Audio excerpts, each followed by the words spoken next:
نحمدہ و نصلی و نصلی علی رسولہ الکریم اما بعد فاعوذ باللہ من الشیطان الرجیم بسم اللہ الرحمن الرحیم۔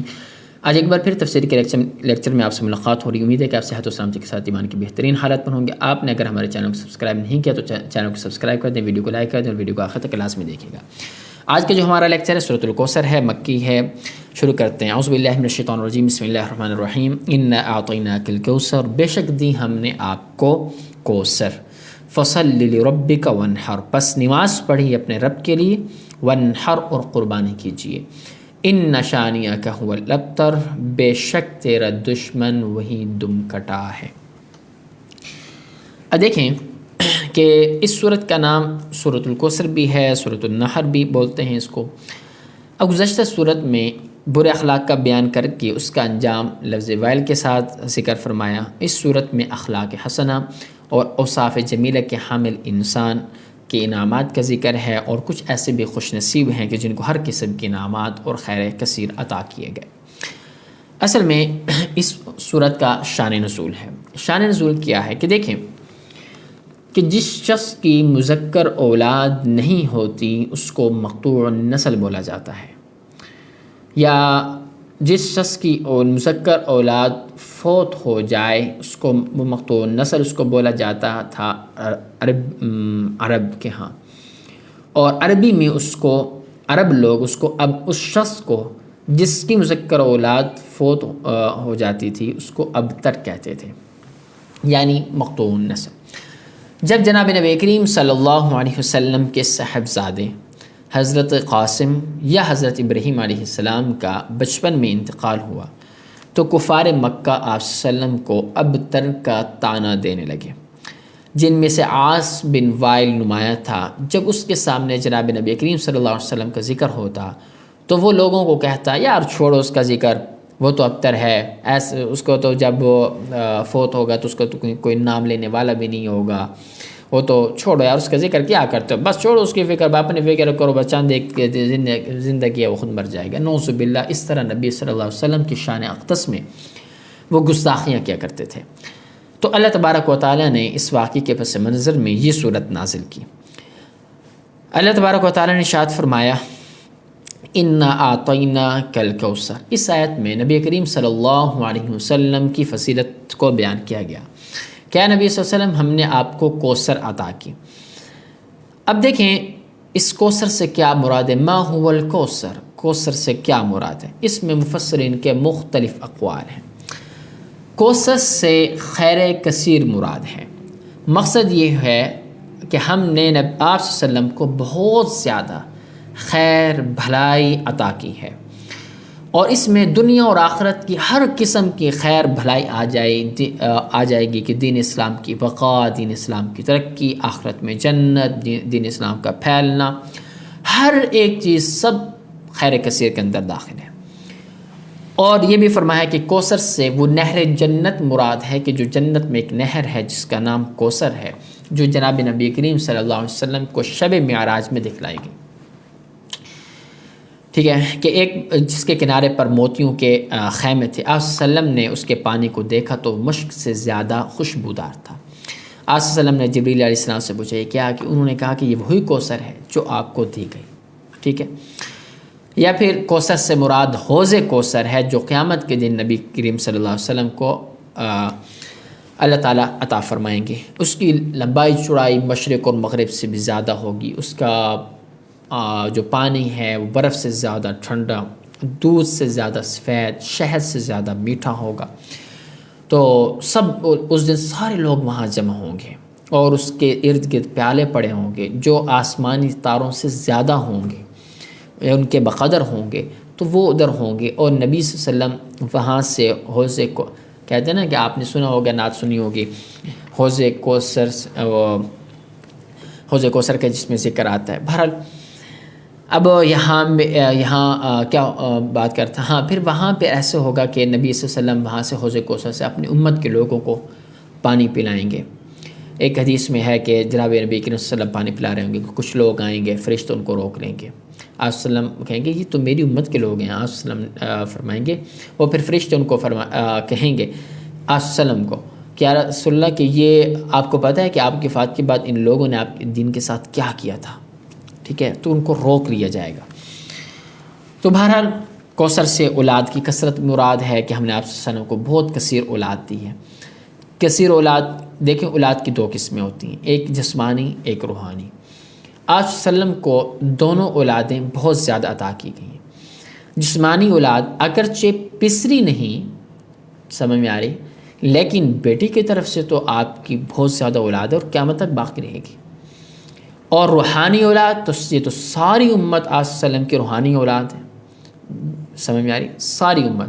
اور اسی بنا پر تو کثرت امت کی وجہ سے آپ صلی اللہ علیہ وسلم قیامت کے دن دوسری امتوں پر فخر کریں گے، تو یہ قیامت تک باقی رہیں گی۔ اور اس سے قرآن مجید مراد ہے، کوثر سے دین اسلام۔ بہرحال یہ بہت سے مفسرین نے مختلف اس کے مطالب بھی بیان کیے ہیں۔ آگے فرمایا فصلی لربک۔ اصل میں ایک اور حدیث میں مجھے یاد آ رہی ہے کہ ایک مرتبہ ایسا ہوا کہ جناب نبی کریم صلی اللہ علیہ وسلم تشریف فرما تھے۔ حضرت انس رضی اللہ تعالیٰ عنہ سے یہ روایت منقول ہے کہ آپ صلی اللہ علیہ وسلم اس طرح تشریف فرما تھے، صحابہ بھی موجود تھے وہاں پہ۔ تو آپ صلی اللہ علیہ وسلم پہلے تھوڑے سے مسکرائے، پھر ایسے سر نیچے کیا، کچھ نیند سے آگے، پھر جب سر اٹھایا چہرے پہ مسکراہٹ تھی۔ پھر آپ صلی اللہ علیہ وسلم نے یہ سورت تلاوت کی اور پھر فرمایا کہ ابھی بھی جبریل علیہ السلام آئے تھے، انہوں نے وحی اتاری اور وحی لے کر آئے تھے، اور یہ آیت، یہ سورت پڑھ کر سنائی آپ صلی اللہ علیہ وسلم نے کہ یہ ابھی وحی مجھ پر نازل ہوئی ہے۔ تو پھر اس وقت رسول اللہ صلی اللہ علیہ وسلم نے کوثر کی تفسیر خود فرمائی، اور اس سے وہی کوثر مراد ہے کہ جو وہ ایک لمبی حدیث ہے، اس میں اسی چیز کا ذکر ہے کہ کوثر، وہ حوض کوثر کا بھی اس میں ذکر آتا ہے، نہر کوثر کا بھی ذکر آتا ہے۔ وہ نہر جنت میں ہے، پھر جنت سے اس نہر سے اس حوض کوثر میں پانی آئے گا، ٹھیک ہے، وہ پھر پانی تمام امت کا وسلم پلائیں گے، اور یہ ساری جو اب پہلے میں نے آپ کے سامنے حدیث بیان کی اسی کے اندر ہے۔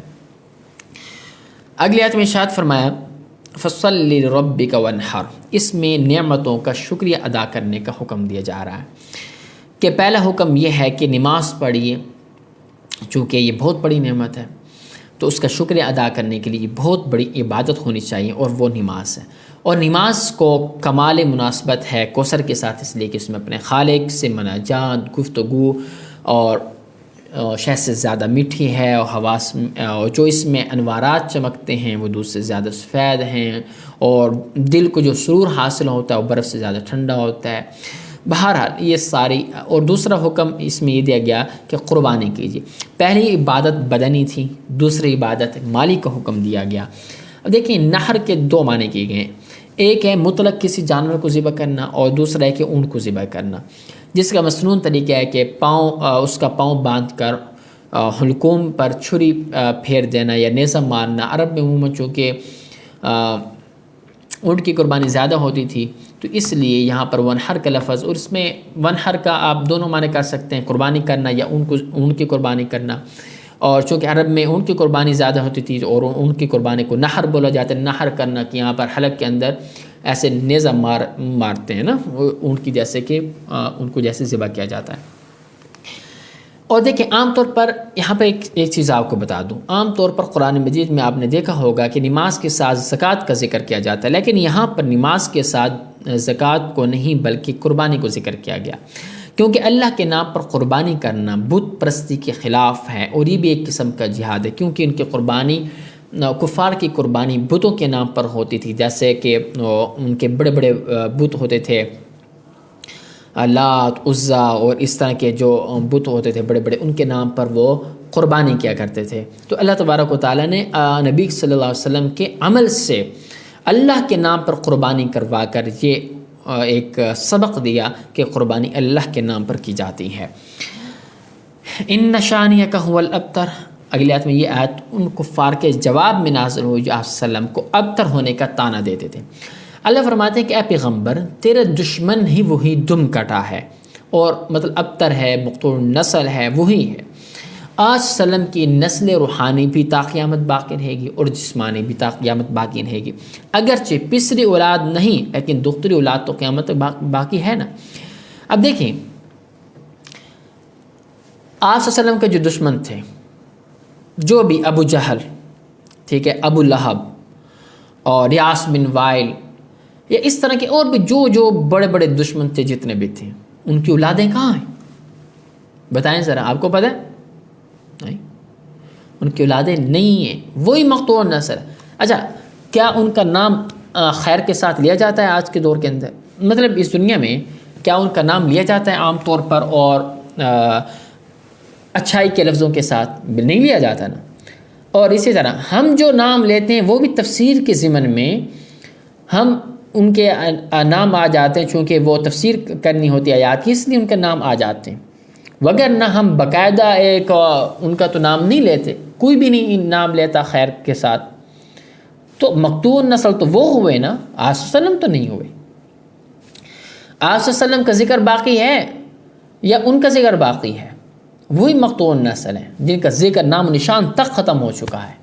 اور ادھر شان دیکھیے میرے محبوب کی، سرور کونین کی، سردار دو عالم کی، سردار دو جہان کی، خاتم الانبیاء، امام الانبیاء، حضرت محمد مصطفیٰ صلی اللہ علیہ وسلم کی، جن کی ختم نبوت کے صدقے ہم زندہ ہیں۔